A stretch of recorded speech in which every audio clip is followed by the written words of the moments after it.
Right, hello. We're going to look at combining some of the different things that we've done so far. So we're going to create a simple mesh window. We're going to apply some different materials. Then we're going to add a grease pencil object to give some outlines to make a sketchy effect.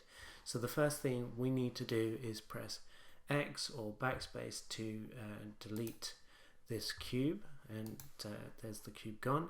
This time we're going to need a plane, so I'm going to go mesh plane, and we're going to rotate this on the, I think we're going to rotate this on the Y axis.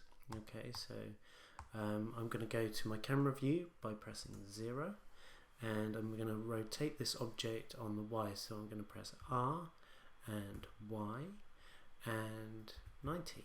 Okay, so I get something like that. Press enter.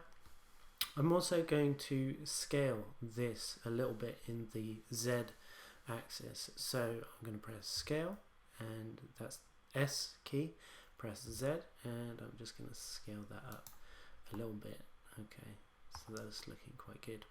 Alright, so this panel we're going to go into edit view, so we're going to press the tab key, go into edit view, which is change this up here, and we're going to add some loop cuts. Okay, so we've got this tool here where we can add some loop cuts, and I'm going to add loop cuts just like this. Okay, so we've got we've divided up this shape quite nicely. Now I'm going to select the faces here, and we're going to see if we can inset all these faces at the same time. So I'm going to press I and drag in, but I'm going to press I again, and it will let me inset each of them. But you'll notice that they are insetting in an irregular shape. So there's something wrong here. So there's one thing that I needed to do. So I'm going to press escape, and I'm going to press tab. So I'm going to go into object mode, and I'm going to press a little key shortcut. Okay, because I've made some modifications to this shape, I need to finalize those. So I'm going to press Control A, and I'm going to apply all transforms. So that now when I'm editing inside of here, if I press I and press I again, you can see that I'm getting much more regular shape. Okay, so I'm insetting all of those shapes, and then I'm going to press E to extrude them back a little bit, and we're creating quite a nice shape like so. Okay, so this is our brand new window, and we're going to apply some different materials. And so we're going to go to the material tab, and we're going to hit plus to get a brand new material. Press the new material button, and we've got a brand new material. So let's choose a color. Let's go for a blue this time. And let's make sure we can see that. There's the blue material. I'm going to add a second material with all the sections I've already selected. So I'm going to be able to press the new material here, press assign, so that's just in those parts there. I can go down to our emission and choose nice warm color, and increase the emission strength like we did before.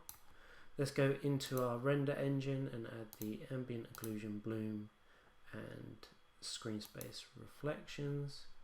Go back into the material, and let's just adjust the emission strength because that's a bit too strong. Okay, the lights are on.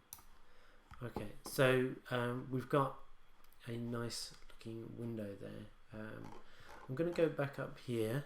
I'm going to go back into object mode, and I'm going to change that blue, so I don't like that. So I'm going to just try, let's let's go back to the red. Okay, so we've got our red shape here.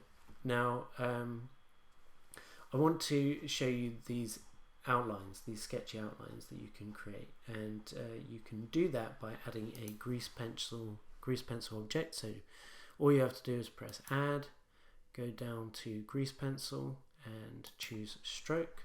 Okay, we're not going to need this stroke, so I'm going to go into edit mode and delete that stroke, backspace or X, delete points. Okay, but having this file in here gives us a bunch of lines that we can use, and we can apply a modifier here. So I'm going to click on this spanner. Modifiers are very useful, lots to explore, and I'm going to apply the outline, the line art modifier. So that is just, there it is, of course. Okay, so there's the line art modifier. It wants me to choose a collection. I'm going to use default collection. I'm going to select a layer, which is lines, and I'm going to choose a material, which is the black outlines, and you can see that it creates these outlines for us. Okay, and this is from the camera's point of view. Okay, so so that's what we're seeing when we look through the camera. We're seeing these outlines that are generated. Now there's also other modifiers that we can use. I'll just turn that one off for a minute. I'll just close it up rather, and I'm going to add a noise modifier. You're going to love this. So I'll press the noise modifier, okay, and put that into position. Let's go back into object mode. Okay, so we can see something like that, and let's just press the space bar, and if we do, we're going to see as if the drawing is being animated, which is really good. Alright, so if we did animate this object, let's do just a simple turn of this shape. So we've got our plane object, and let's go to frame 1, and we'll add the auto keyframes. I'm going to press N so I can adjust the rotation, and we're going to just rotate the Z axis. So so I'm going to press I here, and I'm going to move my playhead all the way to the end, and we'll just add a slight rotation, something like that. Okay, so that now you can see we've got this animation happening. So if I press play, you can see that it's doing a very slow turn with this effect. And while this animation is happening, we could go back to the stroke. I'm going to hide this information. We can go into the noise, and we can say, okay, that's a bit too strong, so we can take that down. We could increase the thickness of the noise, and we can increase the strength. Okay, so we can choose something that's appropriate for our animation. So it looks like this. Okay, and as you can see in this file, if I press play, you can take things a little bit further. We can add extra grease pencil details. We've got a noise effect going on. The line art is adjusting depending on where the camera is, and we'll talk more about animation. So you can develop it, test it, apply different materials, see what you can do.